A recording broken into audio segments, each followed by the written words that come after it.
Eagles Nation.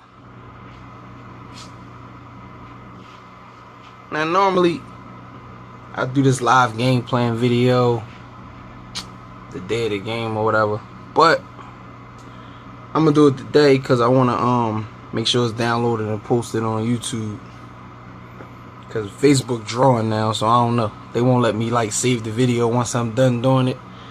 It is what it is though. Funny thing, and I ain't going to my usual spot, it's too damn cold, but can we beat the Packers?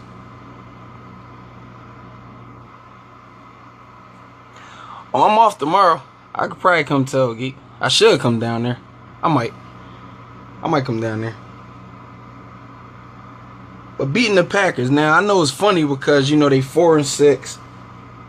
They secondary like the laughing stock in the NFL, banged up, and you got the great Aaron Rodgers, and we undefeated at home. But one thing I wanted to talk about was you know, you see a bad secondary that we going up against, right? And a lot of times we automatically think we got the advantage. But one thing about our team right now, our offense, our receivers, it don't really matter what's going on with the secondary that we playing, because our receivers so inconsistent. Like it's like, all right, any secondary you put up against us, like they got a shot, because you know we can't get that consistency going on. So as an Eagles fan, me myself, I learned to stop laughing at stop laughing at other teams that's like getting laughed at, because we got a funny ass inconsistent offense. So it don't really matter what the secondary look like that we go up against, because like if you got like a Deshaun Jackson going up against a third stringer, that's one thing. Deshaun got great hands, he make big plays. You know what I'm saying? He's a household name in the NFL. But when you got a guy like you start to look at our receivers like, yeah, these niggas drop balls, like they not really like making plays for the quarterback. Then you start to think like, all right, are we really at an advantage when we playing, because we playing a banged up secondary? I don't think so. And I'm not gonna sit here and act like Super Bowl champion Aaron Rodgers ain't coming to town and he can rain on our little undefeated parade at home. So getting into this game plan,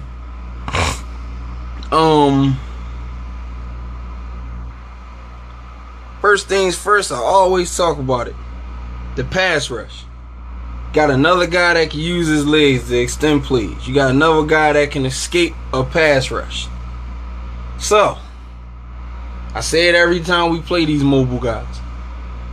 Gotta set the edge and be disciplined. You can be aggressive, but you ain't gotta be overly aggressive. Like, don't be so damn aggressive to the point where Aaron Rodgers is basically timing the length of you getting off the snap and getting to him and just having time to react to it.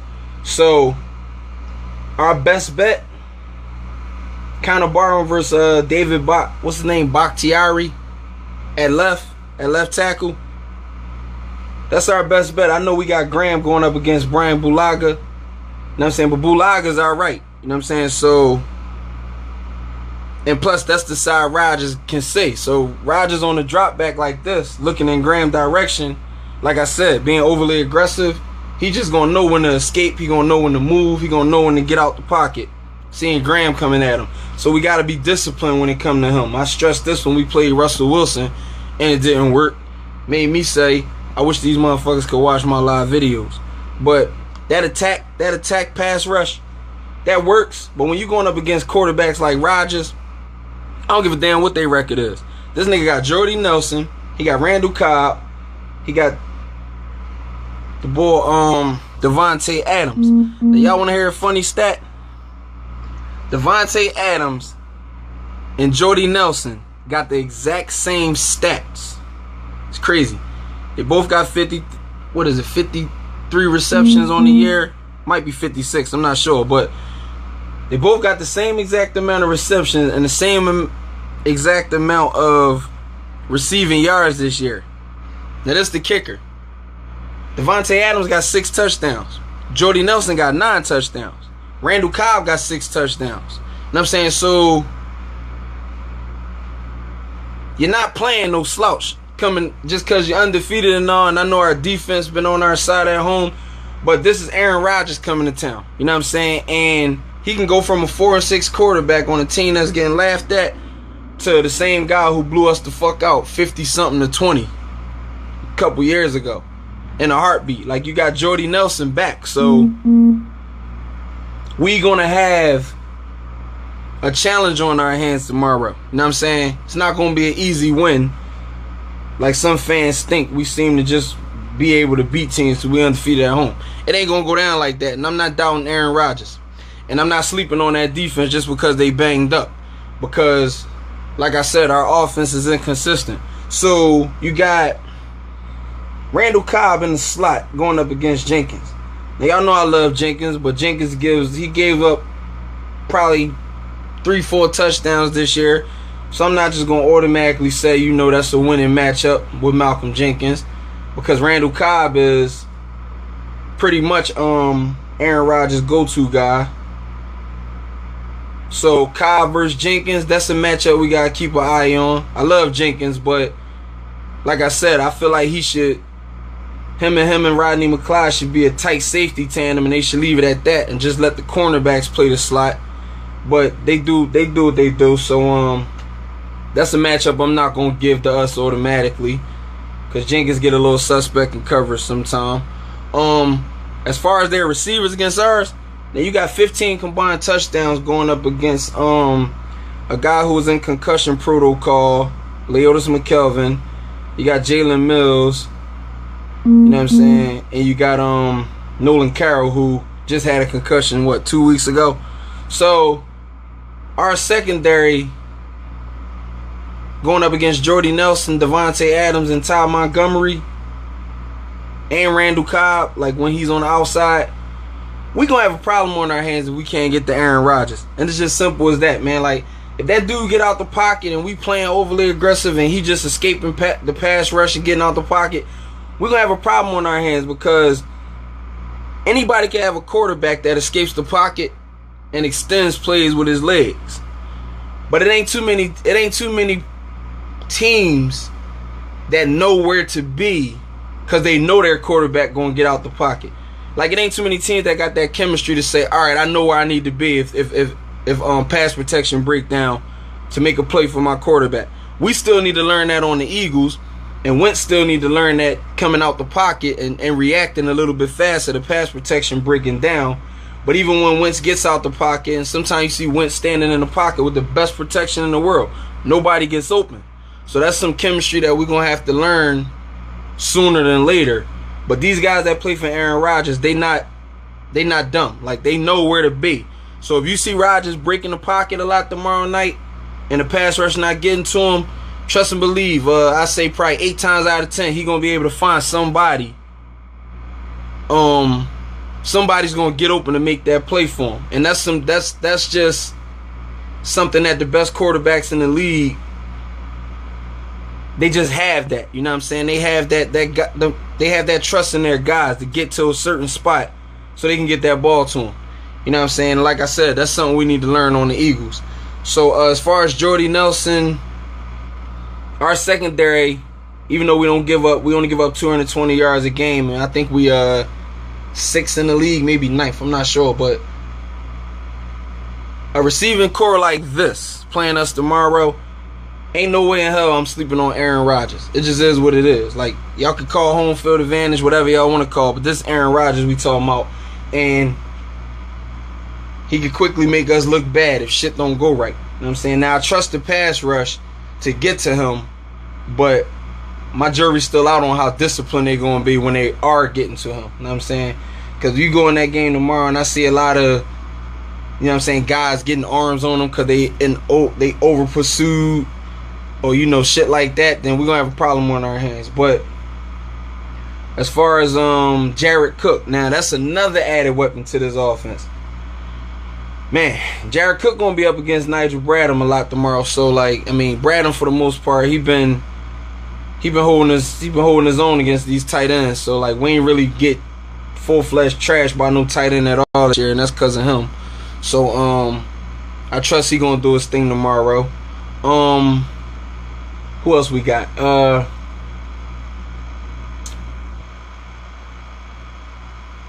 pretty much covered everybody on offense. James Starks gonna start because Eddie Lacy hurt. Starks is an old head. Like, Starks was on the team, I think, when they beat us back a couple years ago. They don't really do much on the ground either, but like, he's a guy you gotta watch in the passing game too, because you know, when running backs don't get it together on the ground, you know, they start to throw to him. And if our secondary is actually on point tomorrow, he gonna need another option. Hold up, man. Who said we gonna lose? Oh, James. I thought he saw about me. My bad. Okay, now our offense against their defense. Now, got the young gun playing tomorrow, Wendell Smallwood. So, like I said, I want them to hand him the ball. You know what I'm saying? Even though Green Bay got the six ranked run defense, you know what I'm saying? Jake Ryan coming back. He was a big reason for them being number one in the league so long. But I want to see them give him the ball, and I don't want to see them running Sproles into the damn ground. He got a fractured rib. He gonna wear that protective vest tomorrow. We do not need to be giving Sproles the ball all game.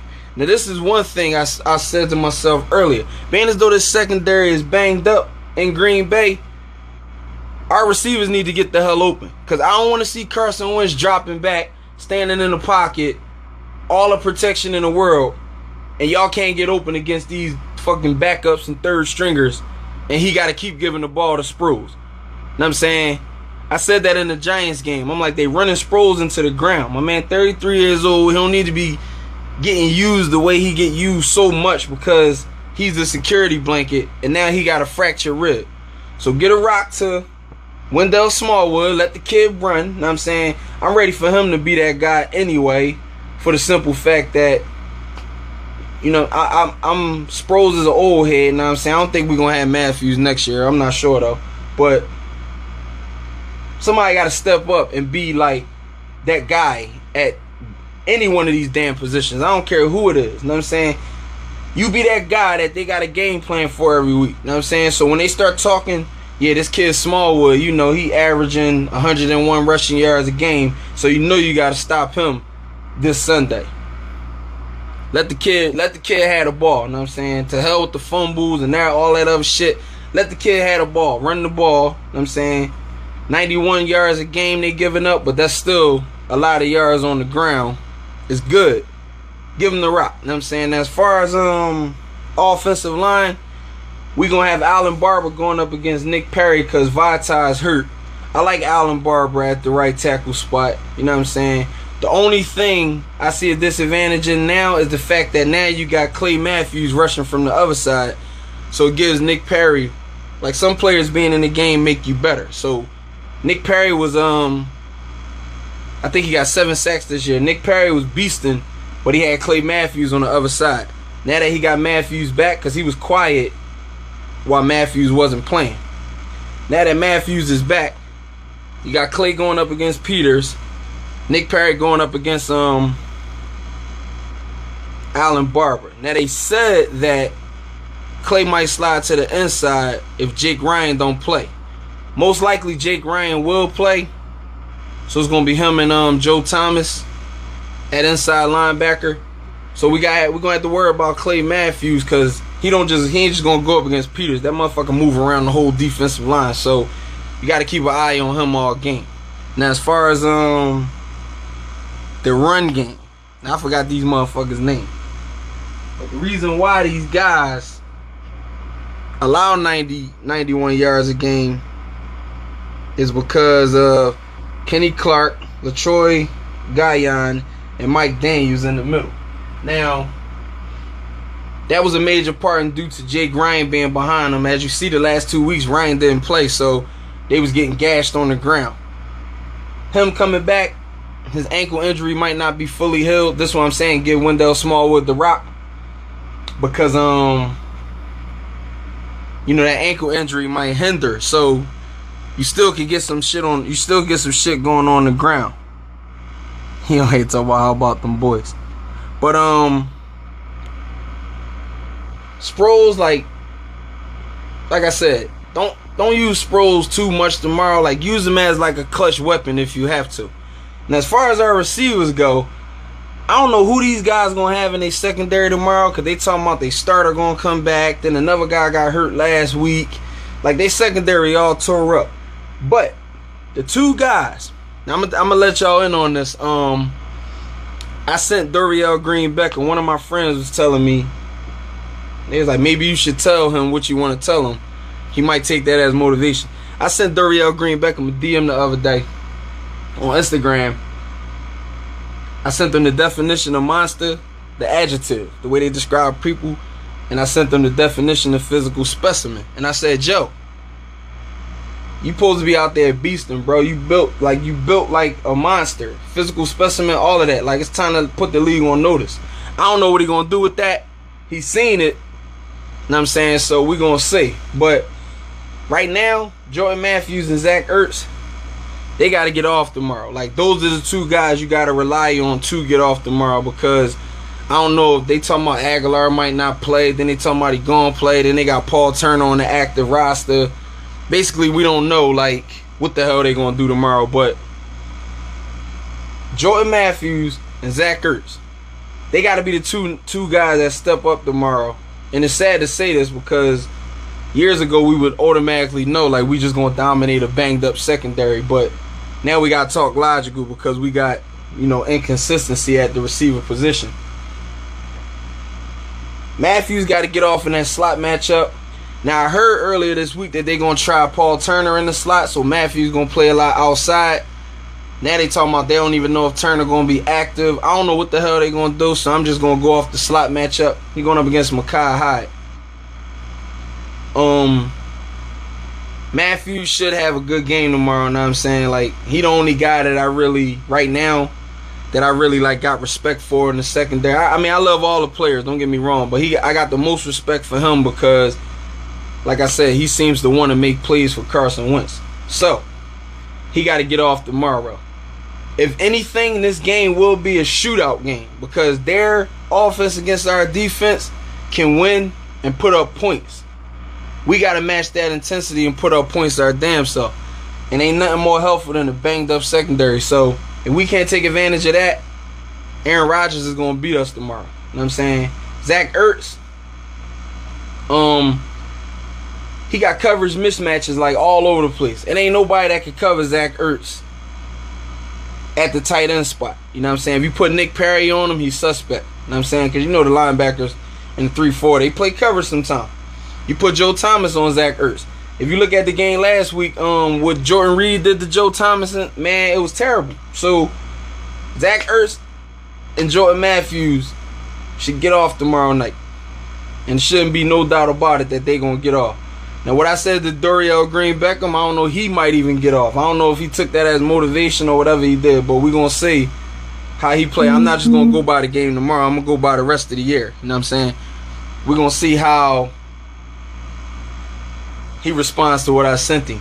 Nelson Aguilar, I don't know, man. Like, I don't know if he getting benched or not, so I can't really even call that. But it's simple. Defensive game plan, pass rush with discipline. Aaron Rodgers. Secondary,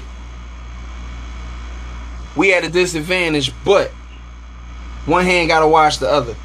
If the secondary can, you know, play good D, the pass rush can get to Rodgers, limit his targets, take away his targets, they can get to him.